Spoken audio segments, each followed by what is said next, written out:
Isang tanong na laging binabato ng mga bashers sa aming mga doktor na nakikita sa social media. Bakit ba hindi kayo magpayo agad sa mga taong nagtatanong sa comment section? Ito yung sagot, isang minuto lamang to, pakinggan nyo. Mahirap kasing magsabi ng dapat ninyong gawin o magrekomenda na agad ng gamot kung hindi naman namin nakikita ang mga pasyente.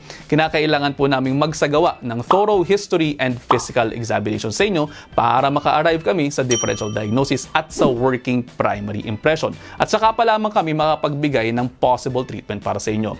Pero kasi naman sa comment section, hindi naman po talaga magagawa yan. Isa pa, sa Messenger, ang daming nagme-message po sa amin kaya hindi makafocus sa isang kausap. Pagka-reply mo pa lamang sa isang tao, may 20 hanggang 50 messages na agad ulit. Kaya again, hindi ideal ang situation.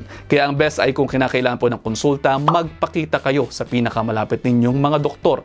O kung hindi man, magpa-online consultation po kayo. In my case, makikita nyo naman po ang aking QR code na po pwede ninyong iscan para makapagkonsulta kayo. May bayad ba? Opo. Tao din po ako na may bills to pay at may mga pangangailangan sa buhay. At ayun, almost 1 minute na to. I hope you're all 1 minute wiser. Pakipusuan kung may natutunan. See you next time. Ingat.